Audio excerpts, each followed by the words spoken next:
How do people get through life like that? All right, I think I'm stealing this. Peter's sorting stuff and apparently taking things too. It happens. And all of that junk, that's gonna get burned. Burned? Burned. We're gonna fire it up tonight. No, that. Some of it. Some of it. And then all this crap is going into the trash. That's wiring. Yeah, we don't need it. Yep. It's not useful. Not useful. Okay. Colin and Flint helping in our time of Now need. go around the other side of the table. Why? What's on the other side of the table? Your new monitor. My new monitor! Okay, going. Hold on, I gotta change that. Oh yeah, change the thing. Something not Look at this copyrighted. mess. Alright, focus on these guys. Oh, here, that's not bad. How about like a pretty picture of something? Okay, but like, you know, PG 13. Oh, Blender video, yeah. This is my new monitor. It's not overkill at all. This is so massive. I love it. Okay, you failed at How about a picture of my new water heater? Okay, yeah, that's fabulous. Look at that. I can Netflix here. I can play Civ over there. And I can still route things. That's a lovely water heater. Thank you. You know Adam is going to get... So it runs on an Atmos. I've never seen a water heater with a propeller in it before. Maybe we should do that. Plastic stuff in the It's a serial interface, so there's just a serial cable going between the display. Doesn't that scare you a little bit? No. That would scare me, I guess. What's that?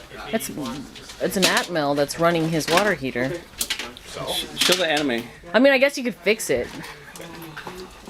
I guess you could... No. If you're giggling, no. No.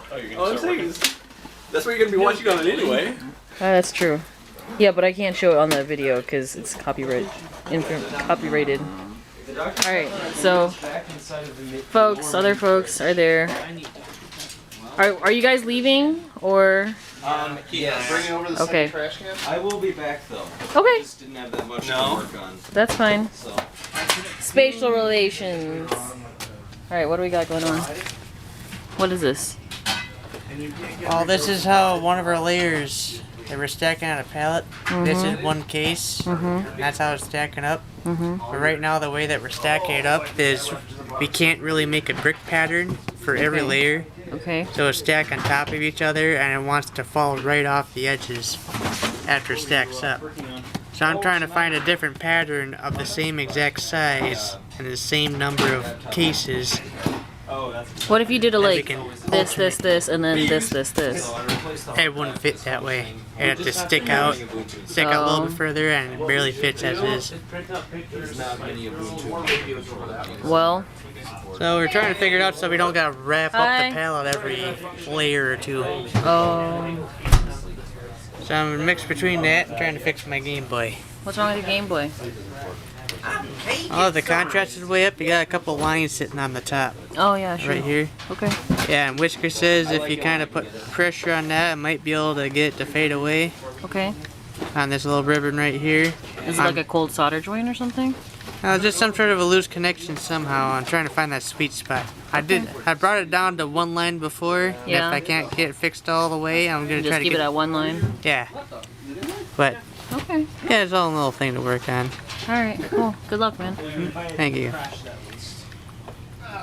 And if you guys can think of any idea to do that for these, then let us know. And there is a new fireplace door and fire. Lovely. Saga continues. This would be an excellent time to set off a firecracker.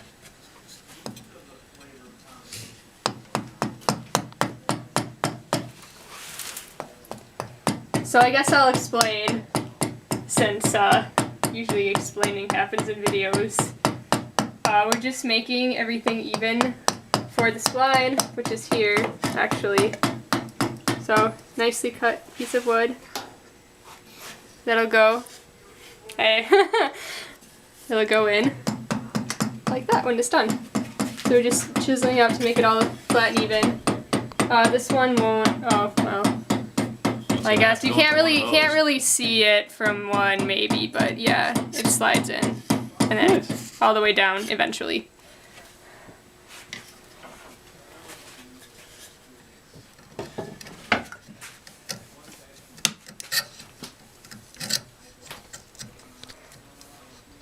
Here's what we were working on earlier.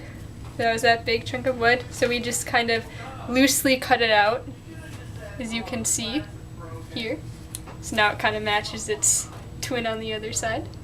So we can get working on that. They look pretty silly now. Yeah. Can't wait to see them once they're all trim cut. I suppose we're gonna have to figure out how to. You flip this over. We gotta figure out how to cut out that area too.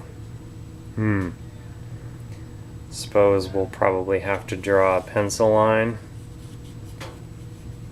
with everything happily in place, and then we can bandsaw maybe cut all that out just a little bit, proud of the actual edge so that we can sand it down after.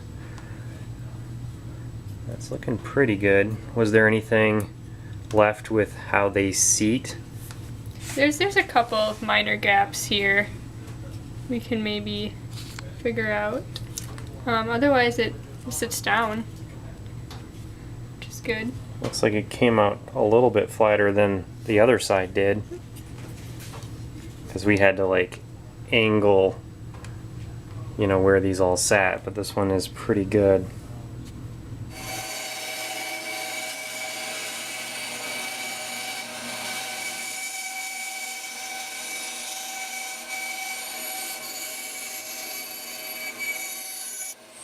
Alright, so the first kind of big revealing, I guess if you want to call it that. So, still looks kind of silly because, you know, our splines are still not cut. But we cut a little notch in one of these splines so we could get the neck to slide in like so. So you can kind of envision it now. It's starting to look more like a violin. How does the blue tape help with the acoustics? Much better.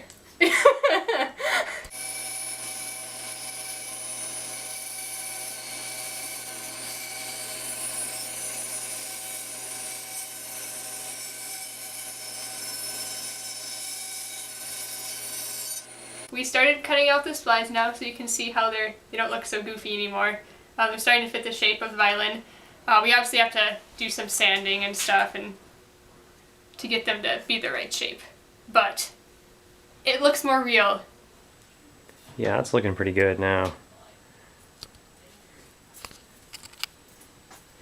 There's maybe a 1/16 of an inch left, and that'll be like chisel and sandpaper work to bring that in. Oh, Mark's. Oh, is that your friend who had the? Oh, okay. This is for Mark at Microchip, and he was interested in.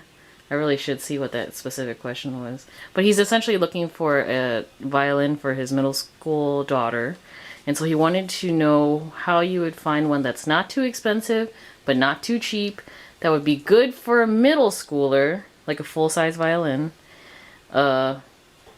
which I don't know what else is there. I guess I can just start talking. Okay, yeah, go for it. As far as the price range goes, I mean that's up to the family, I guess. So my suggestions are to try multiple shops. Don't just go to one and be like, oh, I'm going to try out a couple violins and pick one from that specific store. Go to multiple stores and try out a bunch. And my other suggestion would be to not only play them yourself and listen to them, but have someone else play it for you. Because it sounds different when you're playing it versus if you're listening to it being played. And that was really helpful when I picked out my violin. Other important things, playability. Don't just go for sound. If it's easy to play, it's good. Some violins I mean, if you're used to playing a certain shape of a violin, they all have a little different playability. So, easier to play for you's better. Yeah.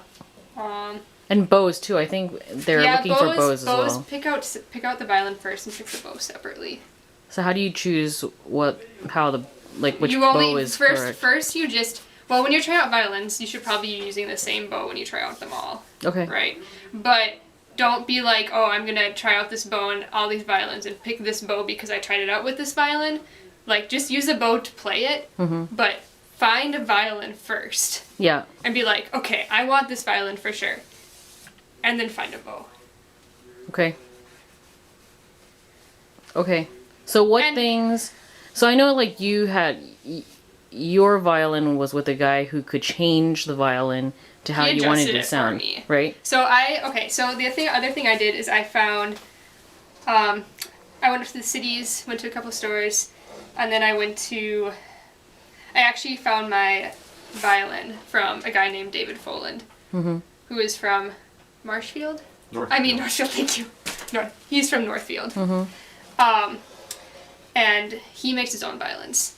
Okay. And so I think any store would probably do this for you, but I had some specific things I wanted. So I chose the violin I wanted, but I said I'd like it to be a little bit louder, and I'd like to play around with the strings to maybe get a little different tone on a couple of the strings. But I mean, I loved the way it sounded already. Sure. It was super playable for me. Yep. I knew it was the one I wanted. It was in my price range. Everything was good. So I actually brought it to him and just told him I want this, this, and this, and he adjusted it for me. And it was actually, I was right there at the shop, so he would adjust it and I could play it and make sure it was the way I wanted it. Okay. Which was really good. Yeah. So for like a middle schooler, how... Okay. Yeah. Middle schooler, I mean, it's really the same concept. Yeah. I mean, you don't have to go, you find your price range, go to any store, just play it yourself, listen to someone else playing it, are the main things. Make sure it's easy for you to play. Do you think he would go for brands, like specific brands? I wouldn't worry about that. No, just pick them up, play. Don't even, don't even have to look at the brand or what's inside or who made it. I mean, you can. I mean, if it's a Stradivarius for $300, get it. You won't buy that. But I mean, this was just sitting in my closet. Not gonna happen. okay, so I know some people like the older instruments because that's the way, if you get an older instrument, they've kind of been broken in, I guess. So it's going to sound the same. We know it's going to have that nice sound forever. Yep. Where, like, I guess if you get a newer instrument, it might change in sound over the years. But probably for the better, right? Ish. I mean, I guess it's not guaranteed. I don't know if that's guaranteed. My instrument is new, the one I picked out, because I got it from the guy who made them. So mine was actually only made last year. Sure. So... Good woods? I wouldn't... What? Good woods? They're all... Don't worry about it. Don't worry about it. Alright, sorry I interrupted. Go ahead, sorry. I would worry more about how it sounds, mostly how it sounds, and also how easy it is to play, and not worry so much about what year it was made or who made it. What makes it easy or difficult to play? Shape of the instrument. And they all kind of look the same. Yeah. But when you play them, it's a little hard to describe because... Like heaviness, like balance point, no, or... it's more of like your fingering. Like when I was... story time. When I bought mine, I was actually between the one I ended up getting from David Foland and then a different one. It was a 1920s German-made, I don't remember the exact name of it. It was a German-made 1920s instrument. And they're actually really popular. So like I know some people would have bought that one just because of the name it had. However, that one, it almost had, the neck of it was almost more flattened or something. So if I was playing up here, it was hard for me to get my hand around. Oh, sure. It makes a difference. Sure. So that would be an example of that. So one practice like the difficult practice positions. like multiple songs. Sure. And multiple styles. Maybe you have a fiddle tune you want to play, or a classical piece, or something. It all makes a difference, and you don't have to decide like that day. A lot of stores will let you take it home for like a week.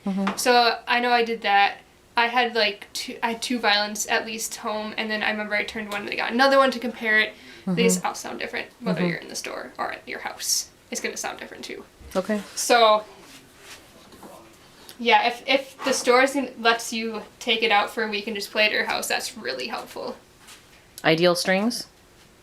Depends on the violin. Oh. Also depends on what tone you want. It's gonna sound different. That is up to you.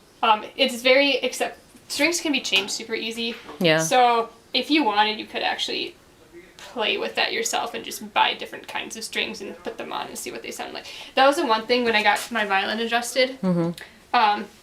He did multiple things, but one of the things I asked him about was strings, and he actually went through and found different sets of strings to put them on, and I'd play with them and see which tone I liked best for which.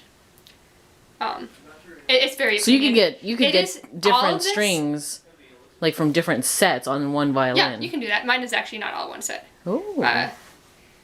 So That's cool. It depends on what sound you want. This is all, by the way, very subjective. Yeah. So it's not like there's one right fiddle to buy. Yep. You play it, because, I mean, my violin might not work good for, like, Addie, you. Yeah. Right? Yeah. Like, you might play and be like, oh, this is awkward, or Right. you don't like the sound. So it's Right. very, like, what do you like? And you buy Well, it's funny because when we were playing and I played with, like, you had two bows with you, Yes. and there was one bow that I liked, but you liked the opposite one. Yeah. Your bow, my favorite bow is different from your favorite bow, Yeah. which is So. interesting. So it's very much what you like is opinionated. Okay. All right. Is there anything special about bows? Like, I mean, is there, like, I have cheapo bows, right? So. If it sounds good with the instrument, then whatever. However, if you get a really expensive instrument, more than likely the cheap bows are not going to sound good. But I'm not saying that, I mean, Right. It's up to you. it is really up to you. I found that when I bought my new instrument, I had to get a new bow because the bow I was using for my other instrument did not sound good. Okay. So. Okay. Oh, that's another thing. I'll just quick No, go So ahead. if you find, when you're trying out violins, you can, they usually have multiple bows at the store. I mean, you can swap bows and see if a different And bow try sounds different better. bows. Because sometimes it is the bow. What's the biggest But- difference? Just like the type of hair or Just the bows, I mean, all of it? everything. Bows Okay. sound different. Even if they're made of the same type of wood, they sound different. Okay. Cool. Any last tidbits for the chica? Who's Have fun with interested? it. It's fun. Yeah. I really liked it. Cool. Then take your time. Yep. Don't just be like, first when I see, oh, it sounds good, I like it. Yeah. So me and Eddie were talking and found out you were in high school, was it? Middle school. Middle school, maybe going to high school soon. Yeah. I would be really cautious and careful about taking a really expensive violin to school because they get banged around a lot, and it Yeah. might not even be your fault. You might just like have it sitting on your chair, and you might be right next to it. Some kid's gonna like walk by and smack it to the floor. It happens yeah. all the time. Yep. So when I did orchestra in middle and high school too. I actually had a fairly decent one that I used for like lessons and concerts and recitals and all that jazz. And then I had our cheapo I brought to Practice school one. because I was like, I don't want anything to happen to Oh, my that's a good nicer point. instrument. So I was like cheapo for school, and then it did get banged around. Yeah. So I'm glad I had the cheapo. Right. Right. I mean, you don't have to go like super cheap, like it doesn't sound good at all, but like it's playable, but like you wouldn't cry if it got like banged around, Right. kind of a thing. Right. So That's a yeah, good point. don't. I'd be nervous if I brought The tubas on their way a to their hugely seats. expensive violin to, and there were a couple exceptions. Like I brought my nicer one when we had a concert, for example, and Mm-hmm. stuff. But for everyday practice, Yeah. no, I wouldn't do it. Oh, that makes sense. So tip. So tip. Yes. And if you guys have any other questions, let me know and I can ask Beth again. Hopefully I was helpful. I mean, it's all up to you. This is all what you like when you buy. So don't worry too much about it. Expert. All right. Thanks.